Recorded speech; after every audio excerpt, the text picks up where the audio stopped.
What's going up, guys? It's your hostess with the mostest, Anomalycyra, coming back at it with another theory for your mind. Guess what, guys? We made top 100 dystopian podcast lists. Now, definitely, I wanted to be like top 50, but don't mind making the list because we're in there. So, do you ever think about like, what's your category? What does something slide you into? So, are we dystopian? I flew off of dystopian Mars right around the battle of Earth 3.2. That'll make sense to people in the future. For you, though, you're going through all kinds of wars you want to end and all this kinds of thing. What I try to understand is since the beginning of time, there's been war. And even after we're all gone, there'll still be wars. They'll just be ones we never heard of. So, interplanetary wars, real life war, I think, is coming between Earth and Mars. But I don't think either one of us will see it, in the real terms. Like, you guys know I'm on Earth. But, for the show, I'm not there. But, so yeah, I think that'll be a part of it for sure. Now, when I want to give like my theory on how I think that would actually happen, well, I definitely think it's something with resources, like always, right? So there'll be some kind of material or something. Probably Earth will start charging Mars a lot more for the supplies that they fly out to them and the trips. Just like with any other industry, people start paying more things from Mars. They'll want to create factory systems, work class systems. So there'll be like 600 workers and like 20 managers, this type of class structure. I don't think it's something humans get away from, because if there's something about a group of humans, they will find a way to split and make some of them special and some of them not so special. And I like, actually what I like, Alan Watts had a really good way of saying it. He said it was something more like gooey people and sticky people. So people that are prickly and people who are gooey. So I would like to say more more modern. So there are assholes and there are sweethearts. Sometimes we can be a little bit of both, and then sometimes we just have to deal with it. Or we don't have to, but in this way, I think, you turn one cheek, they slap that cheek, you turn the other cheek. I am never going to have myself looking like the fool, because one thing I used to love hearing, or not love hearing, but it makes sense now that I'm older. But back then it was just a way to tell me not to fuss, I thought, or say what I was feeling about something. There's an elegant way to say how you feel about everything. Definitely my dad's my hero. So what a saying he used to say is, from far away, you can't tell which one is the fool, right? So if two people are arguing, you look like two fools arguing from far away. People don't know the details of what's going on. They just see you in a conflict. So that's definitely something I've made a part of my life. I don't like to do unnecessary conflict. I don't want to, I'm vegan, but I would never try to force somebody to be vegan. I'm not going to go do protests at farms that are legacy families, and that's how they take care of themselves.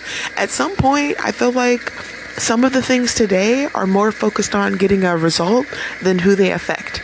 If you look at, and they always affect the weaker people and vulnerable, and it just seems to be, those need to be the people that we focus on and who we take care of, and then everyone else seems to fall into line. But that's not a structure that we've done. There is no areas of history of where I could say, oh, well, we did this then and this kind of thing. There's always levels. So it has to be that way. And I don't like it, but that's where I guess it's a competition, and where get to the top, because the bottom is aggressive, angry, and for women especially, violent in ways you can't imagine. And I don't think it's a way that you want to have to deal with. And I would say I have maybe 5% female listeners. So all 5 of you clapping. I'm clapping with you. But for the men, the ones that we send off to war,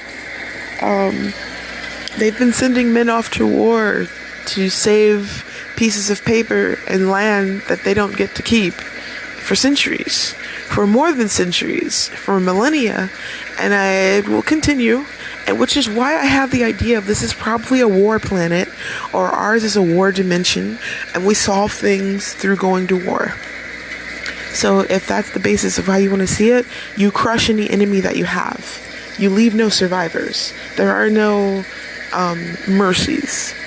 Anyone you left with mercy will betray you in the end. And this kind of thought process, which I guess I get why it works for people. It does feel so like harsh and I guess mean, and then I feel like I come from another planet, which is where I get this feeling from. I don't feel like I fit in with Earth. I don't feel like I agree with any of the ideas, and I'm a global thinking person. So when you have to specifically give me a side of the Earth, northern Earth, southern Earth, and then pinpoint exactly where, but I could tell you all the details of somewhere, like I am an almanac in my mind, just because I like study. So, I like research. It's hard to forget a lot of the things that you read a lot or that you're really interested in. And so Earth history, that's what it was called on Mars. So we took Earth history. So I know all of the wars that happen on Earth and the conflicts, but knowing the everyday life of Earthlings is always still fascinating, which I watch old TV from 2024 and see what you guys were up to and what you were thinking, what you were like. And it's really interesting to see what was going on then and what you were really concerned with. And then we also look further back in like 1500s, there was the war of the Protestants and the Catholics, and they were burning each other. It was really horrible. I do wonder why humans on Earth, the humans on Mars, we handle things, we're more diplomatic.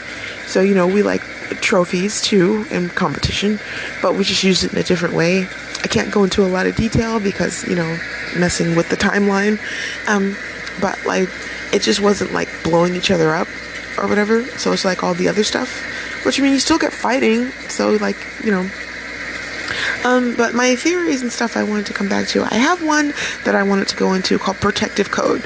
Now, I'm thinking about actually making this into something more of a series where I come back to it. But I wanted to break down some of the ideas of how I feel about how we understand. Because I swear, I'll see this and people leave out like 3 and 4 pieces of it. So when you're in communication with yourself or having an idea, I think it's something more that you need to understand, that there's a higher level of processes happening for you, as where you're listening, you're stating, you're forming, and then something observing. Oh, you guys, you didn't even see, or maybe you did, like last year, I think, they had this, I think it was like a scientific experiment, and they did it in like a short story. So they were trying to see what happens to the soul when it leaves the body. So there's like an old man that's like about to die, and I guess they were like, it didn't really matter because like he didn't have anyone to like stop them or something like that. Isn't that the horrible thing of like, if there's no one there to like stop people from doing experiments on you before you die, they might do like weird stuff to you. That's like an awkward fear that I have since this movie. So they lock him in this room or this gadget that they've formatted with cameras and stuff, and you've probably seen it. I'm gonna like find the name. I'll put it in the next one, but it's on YouTube. It's like 17 minutes, which I hate. I want like a whole movie. Give me an hour, please.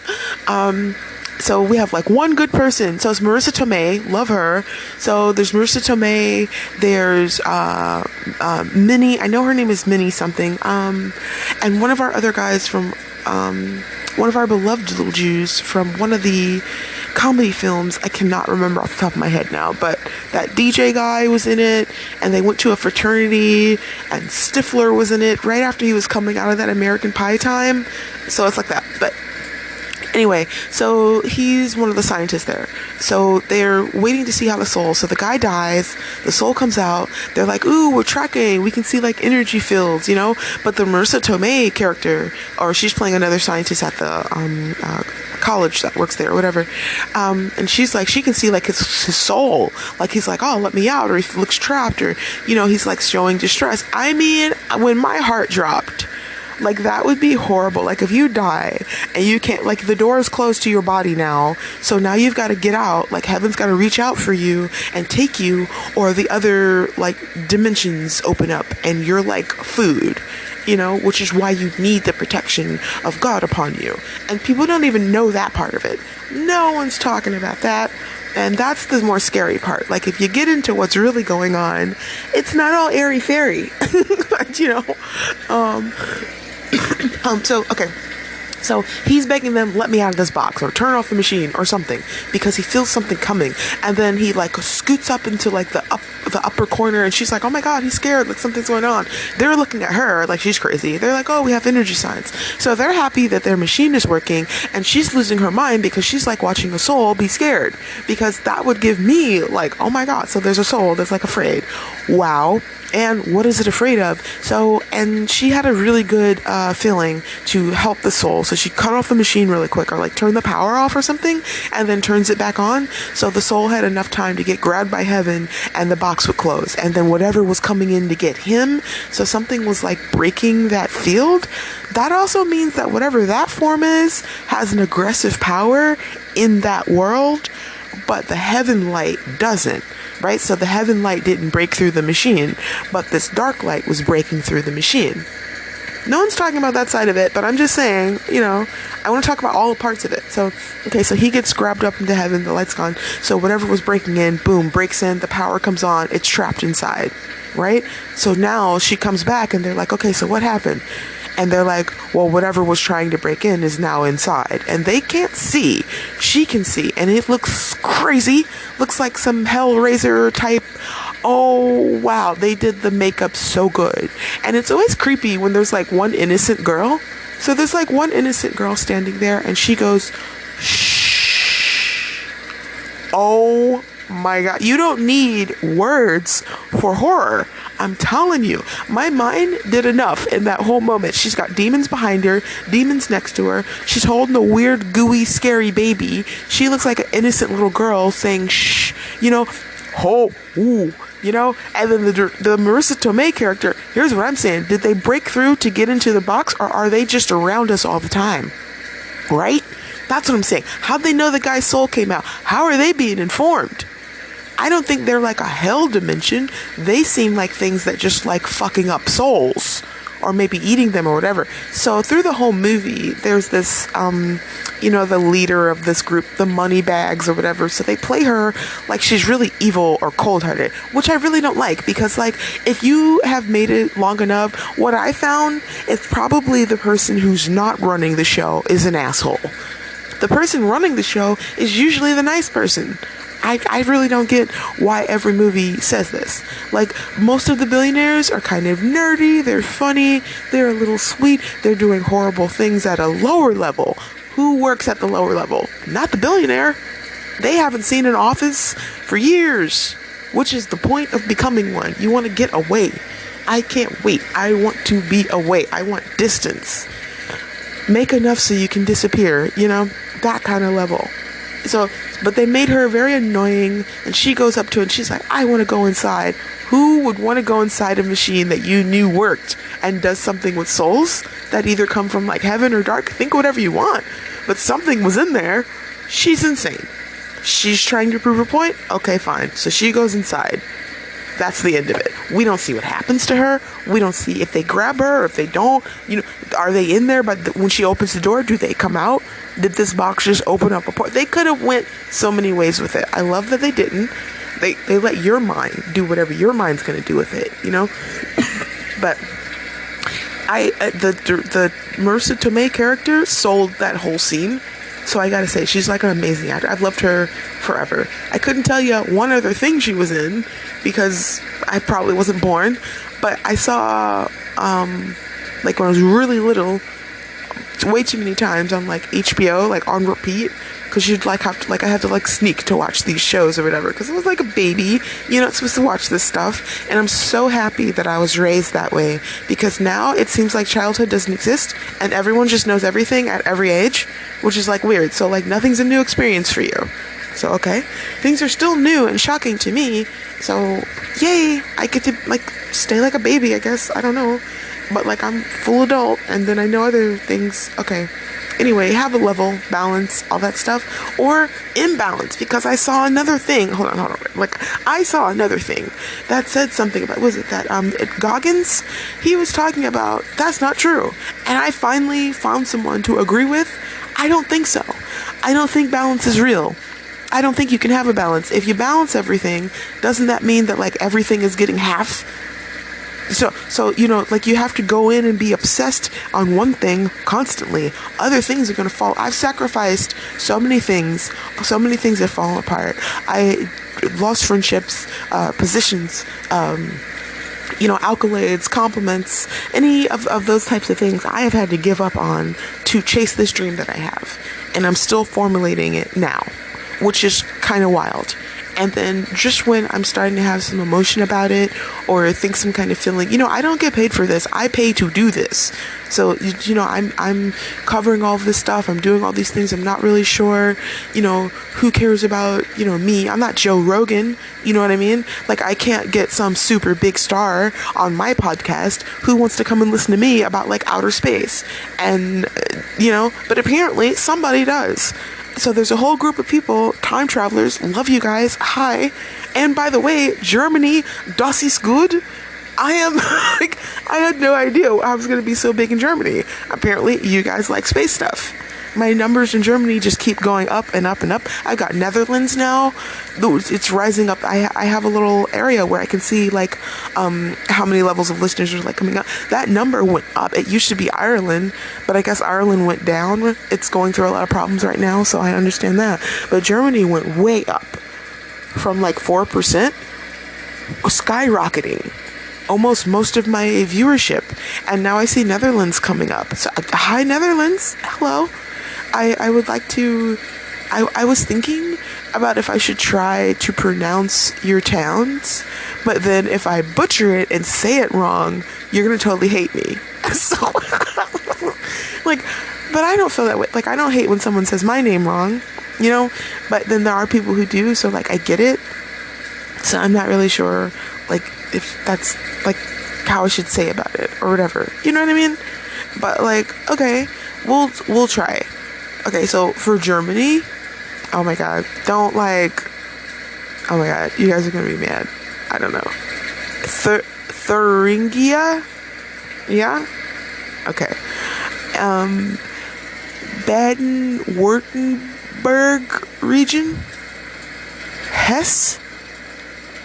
North Rhine-Westphalia? Oh my god, I'm so sorry. I hope I did that right. Okay, United Kingdom. We've got England. Okay. I've got... Okay, Finland's in there. I just want to take a minute and say hello. Usama. Oh boy. Finland proper. Tavestia proper. Okay, so hi, how are you? Guys, this is all new, so like, yeah, this is like epic. We're international, you know, we're going big. Okay, Norway, so it's Oslo County. Hi guys. Inlandet, Berskårad, Hardaland. I'm sorry. Oh my god, cover your ears. Okay, Sweden, Stockholm. Okay. Who hasn't had Stockholm syndrome? Raise your hand. Oh my god. Okay. So, yeah, so love you. Belgium. Okay, my own home people. Hello. You know, I'm multi-ethnic. I have a few people there. I definitely don't think a couple of my people are going to be on here, though. Oh, Netherlands. I was talking about you guys. So, South Holland. Provincie Utrecht. Now that could just be because I like that one show, so I'm sorry. I told you guys I don't want to butcher your stuff. Hey, Russia, Moscow, Privyet, как дела? All that, you know. France, comment ça va? Brittany in France? Cool, okay. Providence, Alpines, Côte d'Azur, Les de France. Oh, you hate everything about what I just said. I'm sorry. I try to just speak English to French people. If my French isn't perfect, I just won't say it. Ah, Brazil. Obrigado. Yeah, I know a little bit of everybody's stuff. Trying to get in there. Switzerland. Ticino. Okay, so there's a lot of you. There's more and more and more. Italy, ciao bella. You know, I can understand a little bit of everyone's stuff.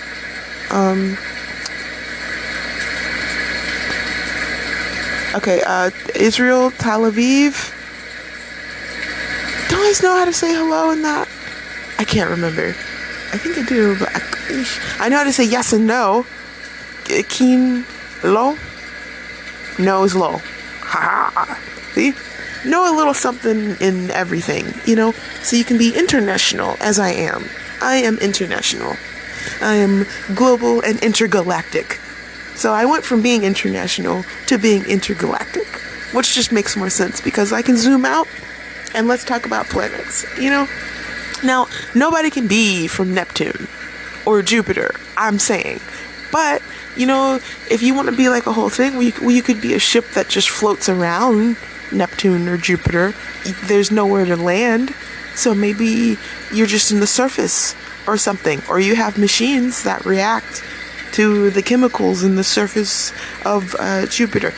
You know, we don't know, is my point. So let's just say that there's possibilities. Everywhere doesn't have to be Earth, right? What I do like, though, is I did see that Elon, I think someone said his name is different. It's not Elon. It's Elon. That one comedian I really like, who's like so awkward and so adorable, though. And he said that he talked to him just like he was a normal person or a fan. Which I thought was hilarious. Can you imagine someone talking to Elon Musk like he's a fan? He's like, oh, you've got a company? Are you doing okay? You know how people treat you when you've got your own company. They talk to you like you're poor. I think, and the fact that he didn't check him. So if a billionaire doesn't put you in your place that he's got money, that lets you know that you don't need to do that. When something is, it just is, goddammit. You know what I'm saying? He didn't have to be like, oh, I'm a billionaire, I have a space company, how dare you not know who I am. In a movie, they would have made him that way. But in reality, nobody's like that. You just are. You can go Google my name. You know, this kind of thing. Like us, we're on a top 100 dystopian podcast. You know what I mean? I'm going to become one of the biggest dystopian podcasts that exists. I've made that a goal. I want to do that. Let's do that. I want to look like a weird little alien when I start doing videos. So now I'm figuring out what look do I want to have. I'm formulating that. So I'm doing all of that, all the hard work that it's going to take to get there. But is anybody going to see that? No. Are they going to just make fun or copy whatever they see? Yeah. And then also, if you do something so good, no one can really make fun anymore. They can just disagree. That's all. They can just disagree. You know, it's like when you want to look at who's doing the top thing and you want to look at someone for who you want to be. For me, I look at to what the males are doing. You know, this is a male-dominated world. So Joe Rogan is at the top of the game. Best contract, freedom for any host that he wants to bring on. You know, he gets to talk about the topics that are like controversial and this kind of thing. I have never seen anyone really talk about anything controversial. They just say stupid stuff. Like, oh, you know what? I don't think people should wear orange and it's not Halloween. Oh, yeah? How about I think we should be allowed to say thank God in school? I gotta go. Oh, throw me out. Boo. So no controversial takes. You know what I mean? Have an opinion, and there you go. It exists. Anyway, I can't, like, I actually had to start weaning myself off. I figured out the more that I look at like social media and that stuff, I would come out angry, like, or upset, or really just insulted. I mean, if you look at some of the stuff on social media, it is just really mean. So, like, if you don't look at it, then they don't send it to you, and you have a different algorithm, right? Or that's what they tell you. I don't believe that either, but that's a whole other show.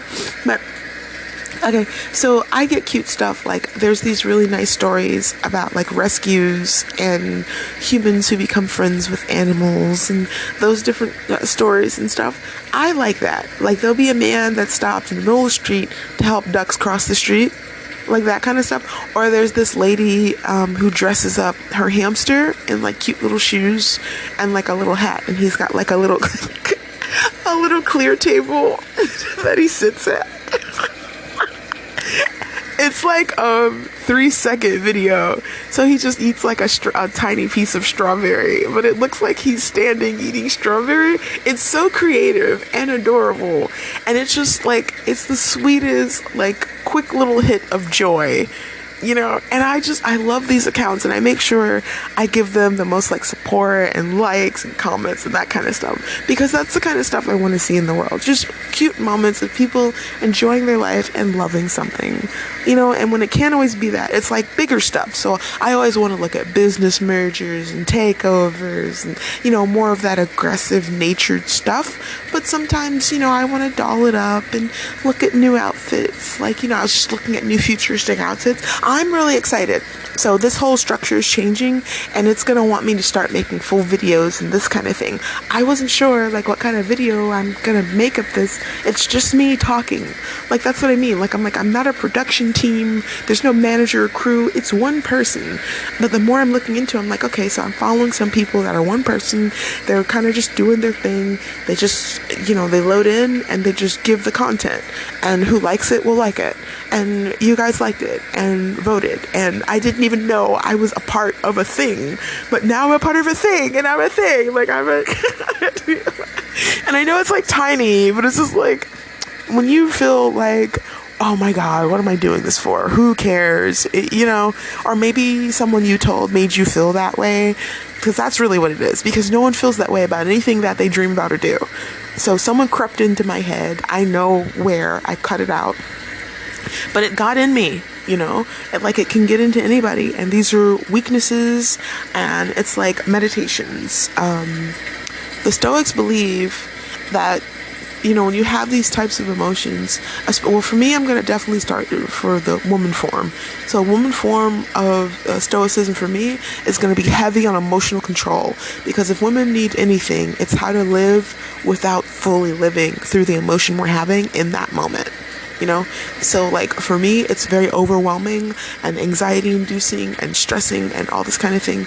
And you got to just walk in there like it's your purpose. God gave it to you and sent you. So walk in there, you know. But like when you're all in your head about something, it just makes it a little more difficult, which is why I like the military angle. And I tell myself more like, you know, soldier up, and this kind of more speak to myself. I like computer speak, and I like military speak, because these are like positions of power, position, understanding, knowledge, and just all of the good stuff. And we try to do that when we're trying to like understand something. So I just wanted to drop something really quick to you guys, let you know what's going on, and that like we're doing it. You know, I've been honored, and thank you guys. And oh yeah, I think we got like number 71. Not bad. Oh, you know, I want to get higher on the list is what I was thinking of, but I didn't even know I was getting on it.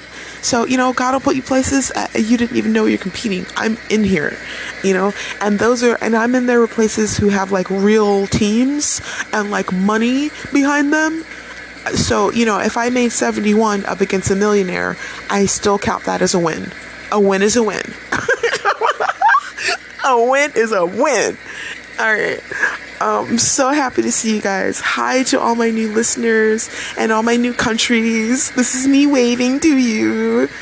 As always, hello and welcome, and I will see you next time. And remember, I am in another planet, so time distortion. It's only been 20 minutes for me. Love you guys.